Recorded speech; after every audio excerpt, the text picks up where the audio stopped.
Salut les élèves du première année baccalauréat sciences mathématiques ainsi que les élèves du première année baccalauréat sciences expérimentales. Dans la partie précédente, on a vu la notion de proposition, la notion de la fonction propositionnelle et on a commencé les connecteurs logiques. On a vu aussi les quantificateurs. Maintenant, on va continuer avec les connecteurs logiques dans la deuxième partie. Connecteurs logiques et raisonnement mathématique. Donc, la conjonction est un connecteur logique qui a deux propositions P et Q associées, la proposition notée avec ce symbole, ou bien P et Q, qui est vrai uniquement si P et Q sont tous les deux vrais. Cela se traduit par la table de vérité ci-contre. Si P est vrai et Q est vrai, alors P et Q est vrai. Si P est vrai et Q est fausse, alors P et Q est fausse. Si P est fausse et Q est vrai, alors P et Q est fausse. Et si P est fausse et Q est fausse, alors P et Q est aussi fausse. Par exemple, la proposition P, 3 plus 7 égale 10 et 3 fois 7 inférieur strictement à 22, 3 plus 7 égale 10 est vrai, et 3 fois 7 inférieur strictement à 22 est vrai, alors la proposition P est vraie. Maintenant, la proposition Q. L'ensemble qui contient les deux nombres 3 et 1/2 inclus dans n est fausse, et 3 plus 7 est vrai, alors la proposition Q est fausse. On passe maintenant à la disjonction. La définition. La disjonction est un connecteur logique qui a deux propositions P et Q associées, la proposition notée comme ceci, ou bien P ou Q tout simplement, qui est fausse uniquement si P et Q sont tous les deux fausses. Cela se traduit par la table de vérité ci-contre. Si P est vrai et Q est vrai, alors P ou Q est vrai. Si P est vrai et Q est fausse, alors P ou Q est vrai. Si P est fausse et Q est vrai, alors P ou Q est vrai. Si P est fausse et Q est fausse, alors P ou Q est fausse.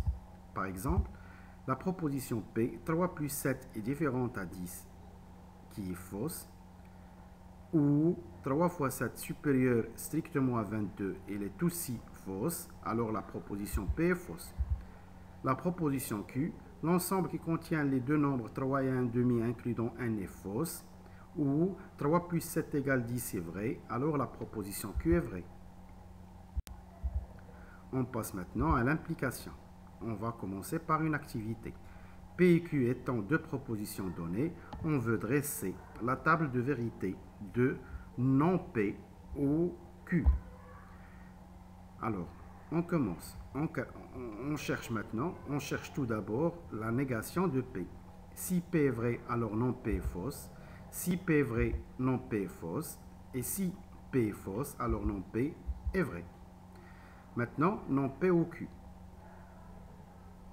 Non P est fausse et Q est vrai, alors non P ou Q est vrai. Non P est fausse et Q est fausse, alors non P ou Q est fausse.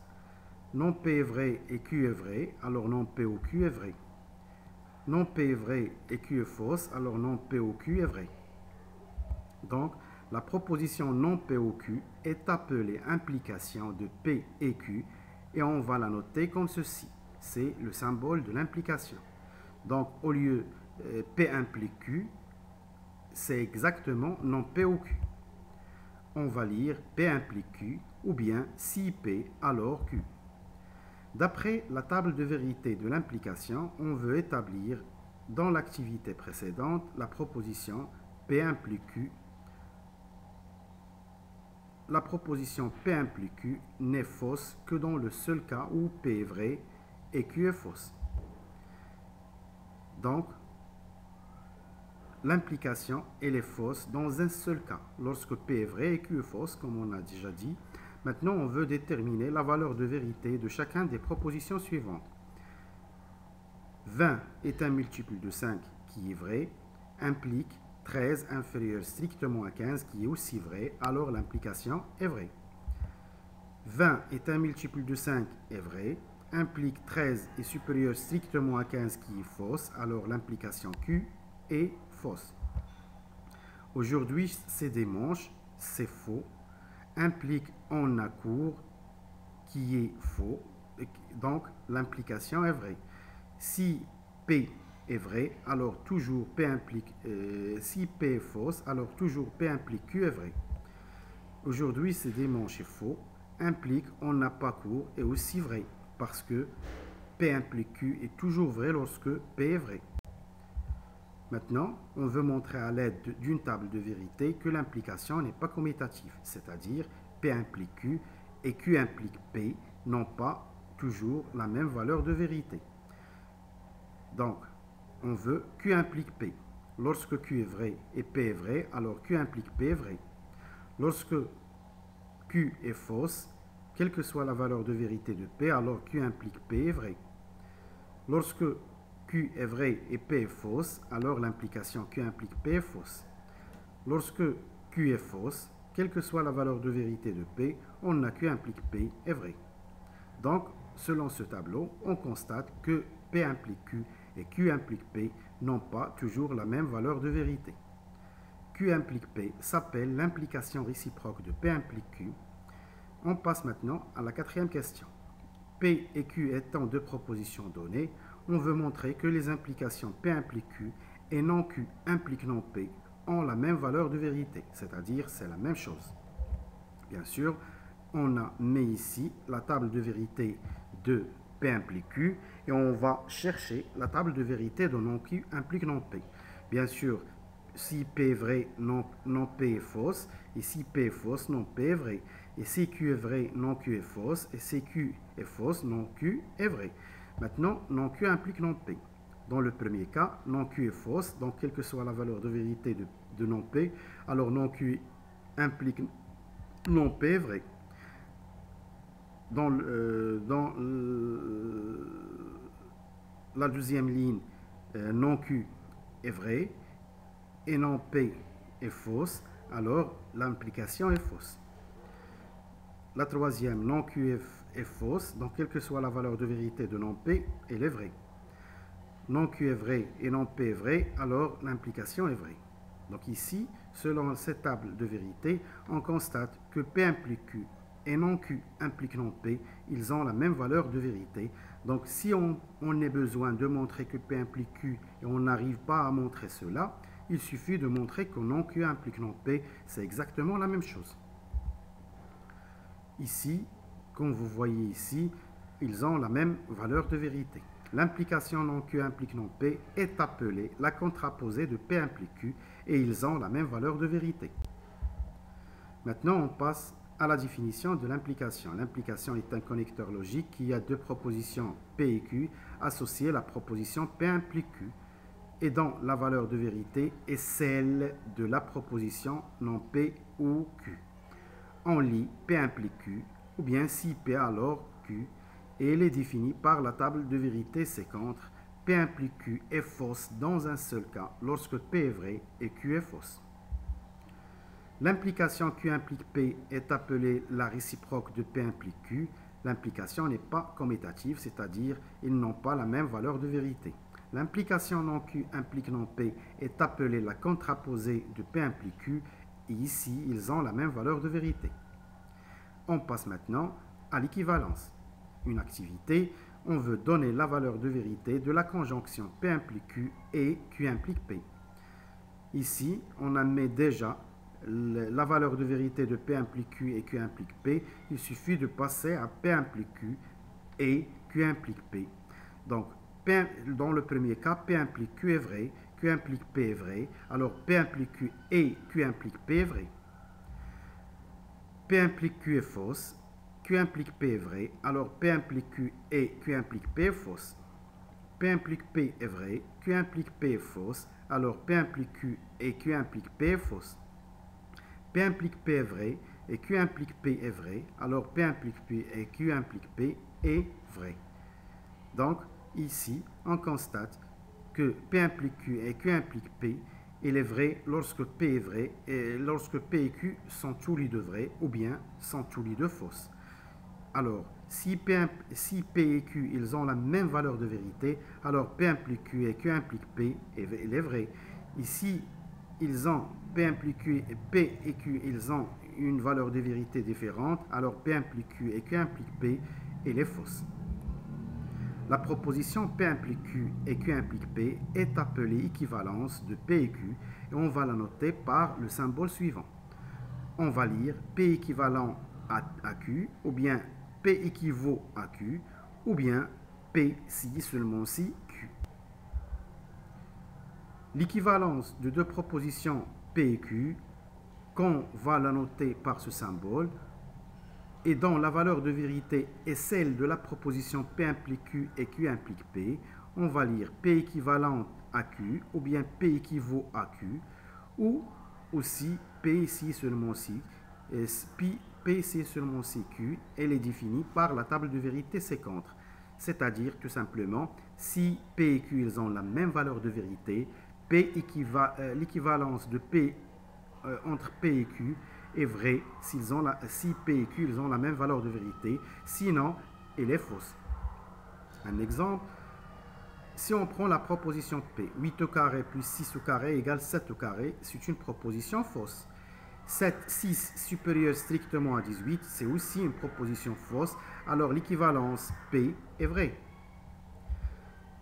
Racine de 8 au carré plus 6 au carré égale 8 plus 6 est fausse. 6 inférieur strictement à 18 est vrai, alors l'équivalence est fausse. On passe maintenant aux lois logiques. La définition, les lois logiques sont des propositions formées de plusieurs propositions A, B, C, etc., liées entre elles par les connecteurs logiques et qui sont toujours vraies. Ça veut dire les lois logiques sont toujours vraies, quelle que soit la valeur de vérité des propositions A, B, C, etc.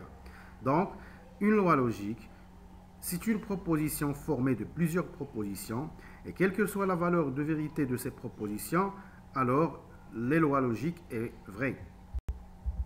Pour montrer qu'une proposition est une loi logique, il suffit de montrer qu'elle est toujours vraie, quelle que soit la valeur de vérité des propositions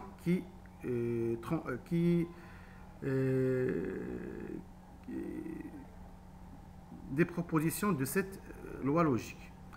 Donc, maintenant, on passe à une propriété très importante. P et Q équivalent à Q et P, la conjonction est commutative. C'est-à-dire, si on change l'ordre des propositions dans une conjonction, la valeur de vérité ne change pas. La même chose pour la disjonction, P ou Q équivalente à Q ou P. Aussi, la conjonction et la disjonction sont associatives. C'est-à-dire, si on change l'ordre des parenthèses, donc la valeur de vérité de la proposition ne change pas. On passe à la propriété suivante, qui est une propriété très importante, qui s'appelle la loi de Morgan. La négation de P et Q, c'est exactement non P ou non Q. Donc, si on veut distribuer la négation sur la conjonction, on change la conjonction par la disjonction. Et aussi, la négation de P ou Q, c'est la négation de P et la négation de Q. Ce sont les deux lois de Morgan. On a aussi la distributivité. P ou Q et R, équivalente à dire P ou Q et P ou R.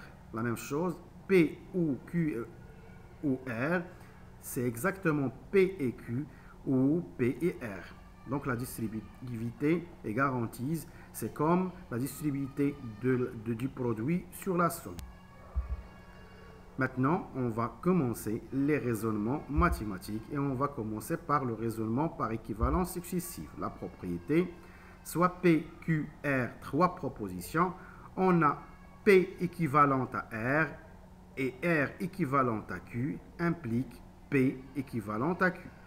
C'est-à-dire, si on veut montrer que deux propositions sont équivalentes P et Q, et si on arrive à montrer que P est équivalente à une proposition R et R est équivalente à une proposition Q, alors on peut déduire que P est équivalente à Q. Maintenant, on va commencer un exercice. On veut montrer que, quel que soit A, B appartient à R plus fois R plus, A plus B égale 0, équivalent à dire A égale 0 et B égale 0, puis on va passer à la déduction. Donc, selon la définition de l'équivalence, P équivalente à Q, c'est-à-dire P implique Q et Q implique P. Donc pour montrer une équivalence, il suffit de montrer la double implication. On commence par soit A, B appartient à R plus fois R plus. Lorsqu'on veut montrer que quel que soit, on doit fixer, quel que soit A, B appartient à R plus fois R plus, on doit tout d'abord fixer A, B appartient à ces intervalles. Donc soit A, B appartient à R plus fois R plus. On veut montrer maintenant la double implication et on va commencer par l'implication réciproque, c'est-à-dire on montre d'abord que Q implique P, ou bien que A égale 0 et B égale 0 implique que A plus B égale 0. Donc pour cela, on suppose que A égale 0 et B égale 0. Alors A plus B égale 0 et c'est ce qu'il fallait démontrer. Donc on a pris que A égale 0 et B égale 0 et on a montré que A plus B égale 0. Donc l'implication Q implique P est déjà faite. Maintenant, on passe à l'implication directe, c'est-à-dire on veut montrer que P implique Q, ou bien A plus B égale 0 implique A égale 0 et B égale 0. Donc, on suppose que A plus B égale 0, ce qui veut dire que, et on montre enfin, si on arrive à montrer enfin que A égale 0 et B égale 0, donc l'implication directe sera vraie. Donc, puisque A plus B égale 0, alors A égale moins B. Et on a aussi A appartient à R+, B aussi appartient à R+, c'est-à-dire, donc, puisque A égale moins B et A appartient à R+, alors moins B appartient à R+, ce qui veut dire que B appartient à R-. Et selon les données, on a B appartient à R+, le seul nombre qui appartient en même temps à R- et R+, c'est le nombre 0, ce qui veut dire que B égale 0. Et puisque A égale moins B, alors A égale moins 0 qui est 0. Donc, on a arrivé à montrer que B égale 0 et A égale 0, d'où l'implication directe est vraie, ce qui veut dire que l'équivalence est garantie. On passe maintenant à la deuxième partie de l'exercice. On veut déduire que pour tout x, y appartient à R au carré, racine de x au carré plus 1 plus racine de y au carré plus 1 égale à 2, équivalent à dire x égale 0 et y égale 0. On va procéder aussi par double implication. Pour cela, on va commencer par soit xy appartient à R au carré et on va montrer l'implication réciproque tout d'abord, c'est-à-dire on veut montrer que x égale 0 et y égale 0 implique que racine de x au carré plus 1 plus racine de y au carré plus 1 égale à 2. On pourra commencer par l'implication qui nous convient. Seulement, j'ai choisi de commencer par l'implication réciproque parce que ici, c'est la plus facile. Donc, on suppose que x égale 0 et y égale 0. Alors, racine de x au carré plus 1 plus racine de y au carré plus 1, si on remplace x par 0 et y par 0, ça va donner ceci qui vaut 2. Et c'est ce qu'il fallait démontrer. Maintenant, on montre l'implication directe. C'est-à-dire, on suppose que racine de x au carré plus 1 plus racine de y au carré plus 1 égale 2. Et on montre enfin que x égale 0 et y égale 0. Donc, on va développer ceci. On passe 2 à l'autre côté et on va partager 2 entre racine de x au carré plus 1 et racine de y au carré plus 1. On va trouver racine de x au carré plus 1 moins 1 plus racine de y au carré plus 1 moins 1 égale 0. Cela pour appliquer le résultat précédent. Qu'est-ce qu'on a montré dans le résultat précédent? On a montré que si A plus B égale 0, alors A égale 0 et B égale 0. Ici, racine de x au carré plus 1 moins 1 plus racine de y au carré plus 1 moins 1 égale 0. Alors, racine de x au carré plus 1 moins 1 égale 0 et racine y au carré plus 1 moins 1 égale 0 à condition que racine de x au carré plus 1 moins 1 et racine de y au carré plus 1 moins 1 soient positifs. Donc, ils sont positifs puisque x au carré est supérieur ou égal à 0, c'est-à-dire x au carré plus 1 est supérieur ou égal à 1, ça veut dire racine de x au carré plus 1 est supérieur ou égal à 1, alors racine de x au carré plus 1 moins 1 est supérieur ou égal à 0, et c'est la même chose pour l'autre.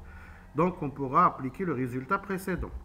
Donc, d'après la question précédente, on a racine de x au carré plus 1 moins 1 égale 0 et racine de y au carré moins 1 plus 1 moins 1 égale 0. Ce qui veut dire que racine de x au carré plus 1 égale 1 et racine de y au carré plus 1 égale 1 en utilisant le carré. Donc on va trouver x au carré plus 1 égale 1 et y au carré plus 1 égale 1, d'où x au carré égale 0, y au carré égale 0, alors x égale 0 et y égale 0. Donc on a pu montrer que x égale 0 et y égale 0. L'implication réciproque est aussi vraie, alors l'équivalence est garantie. Maintenant, on passe au raisonnement par disjonction des cas. La propriété, soit P, Q, R, 3 propositions, on a P ou Q implique R, équivalent à dire P implique R et Q implique R. Donc, c'est une propriété très claire. On va l'expliquer. Si on souhaite vérifier qu'une propriété P de X pour tous les X dans un ensemble E, on montre la propriété pour les X dans une partie A de E, puis pour les X qui n'appartiennent pas à A. Cette méthode c'est la méthode de disjonction des cas, ou bien cas par cas. Donc pour montrer qu'une propriété est vraie pour un ensemble, il suffit de décomposer cet ensemble en deux parties, ou bien 3, ou bien 4, etc. Et on montre que la propriété est vraie pour chaque partie de l'ensemble de cet ensemble. Donc un exercice, pour appliquer cela, on veut montrer que pour tout n appartient à n facteur de n plus 1 est pair. Donc, soit n appartient à n, bien sûr. L'ensemble des entiers naturels se compose de deux parties. Il se compose des parties des entiers pairs et la partie des entiers impairs. Donc un entier naturel, il est soit pair, soit impair. Le nombre n est soit pair ou bien impair. Donc si n est pair, le premier cas, donc on a décomposé l'ensemble des entiers naturels en deux parties, la partie des entiers pairs et la partie des entiers impairs.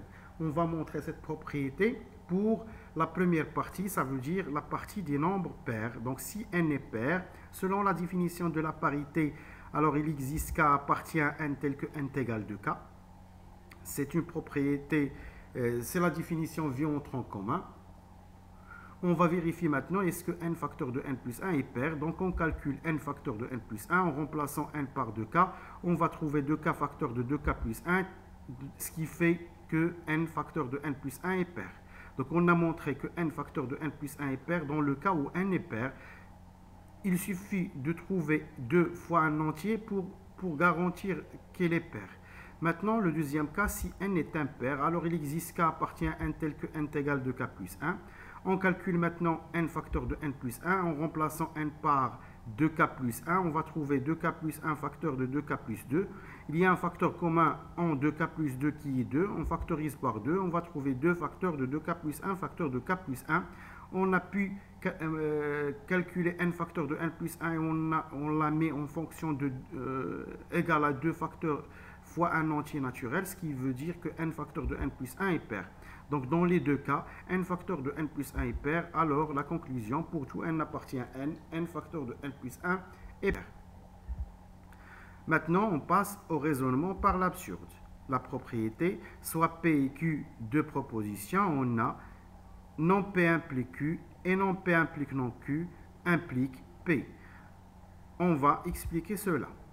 Si on veut montrer qu'une proposition P est vraie, on suppose que sa négation est vraie. Et on montre que cela entraîne une proposition fausse. On en conclut que P est vrai. Donc tout simplement, si on veut montrer qu'une proposition est vraie, il suffit de supposer qu'elle est fausse. Et si on trouve une contradiction ou bien une absurde, on conclut que ce qu'on a supposé n'est pas vrai, ce qui veut dire que P est vrai. Par exemple, si on veut montrer que racine de 2 n'appartient pas à Q, on suppose que racine de 2 appartient à Q. Ici, on arrive à trouver une contradiction ou bien une absurde. Donc, ce qu'on a supposé n'est pas vrai, ce qui veut dire que racine de 2 n'appartient pas à Q. L'ensemble Q, c'est l'ensemble des nombres rationnels c'est l'ensemble des nombres qui s'écrit sous la forme A sur B tel que A appartient à Z et et B appartient à N étoile et A et B sont premiers entre eux. Ça veut dire ils n'ont pas un diviseur commun. C'est-à-dire il existe A et B tel que A dans Z et B appartient à N étoile tel que racine de 2 égale A sur B. C'est la définition des ensembles des nombres rationnels. Alors, avec bien sûr A et B sont premiers entre eux, A et B n'ont pas un diviseur commun. Racine de 2 égale A sur B, on passe B à l'autre côté, on va trouver A égale racine de 2 fois B. Ça veut dire racine de 2B au carré égale A au carré. Ça va donner A au carré égale 2B au carré, ce qui veut dire que A au carré est pair. Alors, puisque A au carré est pair, alors aussi A est pair. A est pair, alors selon la définition de la parité, il existe un K appartient à N tel que A égale 2K. On revient à étoile et on remplace A par 2K. On va trouver 2B au carré, ici. Donc A au carré égale 4K au carré. On met les carrés et on remplace dans étoile A au carré par sa valeur. On va trouver 4K au carré égale 2B au carré. En simplifiant par 2, ça va donner B au carré égale 2K au carré, ce qui veut dire que B au carré est pair, alors B est aussi pair. Donc on a trouvé que A est pair et B est pair, ce qui est contradiction, ce qui est absurde que A et B sont premiers entre eux. Donc, puisque A et B sont tous les deux pairs, donc ils ont un diviseur commun qui est 2. Ce qui est absurde avec le fait que A et B sont premiers entre eux. Donc, ce qu'on a supposé au premier est faux. Ça veut dire que racine de 2 n'appartient pas à Q. Un exercice. On veut montrer en utilisant le raisonnement par disjonction des cas que, quel que soit x appartient à R, la valeur absolue de x moins 1 inférieure ou égale à x au carré moins x plus 1. Pour cela, on va prendre un x appartient à R. Le problème ici, c'est le problème de la valeur absolue. Pour enlever la valeur absolue, on doit s'assurer le signe de x moins 1. Donc si x moins 1 est positif, la valeur absolue de x moins 1 égale x moins 1. Et si x moins 1 est négative, alors la valeur absolue de x moins 1 égale moins x plus 1. C'est la définition de la valeur absolue. X moins 1 positif veut dire que x supérieur à 1. Et x moins 1 négatif veut dire que x est inférieur à 1. Donc on va distinguer les deux cas. Premier cas, si x supérieur ou égal à 1, alors x moins 1 est positif, ce qui veut dire que la valeur absolue de x moins 1, c'est x moins 1. Donc l'inéquation devient, ou bien l'inégalité devient x moins 1 inférieur à x au carré moins x plus 1, puisque x moins 1 est positif, on a enlevé directement la valeur absolue. On passe x moins 1 à l'autre côté, on va trouver x au carré moins 2x plus 1 est supérieur ou égal à 0. On calcule le discriminant delta. Delta, ça va donner, qui est b au carré moins 4ac, il va donner moins 4. Moins 4 négatif. Alors, le signe de x au carré moins 2x plus 2 et le signe de a. Le a ici, c'est 1, donc 1 est positif. Donc, le signe de x au carré moins 2x plus 1 est positif, ce qui veut dire que x au carré moins 2x plus 2 est toujours supérieur ou égal à 0, ou bien est toujours vrai. Alors, on a pu montrer qu'il est vrai dans le cas où x supérieur ou égal à 1. Maintenant, si x inférieur strictement à 1, le deuxième cas, alors x moins 1 est négatif, ce qui veut dire que la valeur absolue de x moins 1, ça va donner 1 moins x. Donc 1 moins x inférieur ou égal à x au carré moins x plus 1. On passe 1 moins x à l'autre côté, on va trouver x au carré supérieur ou égal à 0 qui est toujours vrai, ce qui veut dire que la valeur absolue de x moins 1 est inférieure ou égale à x au carré moins x plus 1 dans ce cas aussi. Donc dans tous les cas, on a la valeur absolue de x moins 1 inférieure ou égale à x au carré moins x plus 1, ce qui est vrai. Maintenant, on passe à un autre exercice. Soit AB appartient à R plus fois R plus. On veut montrer, en utilisant le raisonnement par l'absurde, que si A sur 1 plus B égale B sur 1 plus A, alors A égale B. Je vais vous proposer de faire un essai afin de montrer cet exercice et on va faire la correction dans la partie suivante. Aussi, je vous propose d'essayer de faire cet exercice aussi en utilisant le raisonnement par disjonction des cas. On veut montrer que pour tout entier naturel n, le nombre n facteur de n plus 1 facteur de n plus 2 est un multiple de 3. Et puis, on veut résoudre l'équation x la valeur absolue de x plus 3x moins 4 égale 0 dans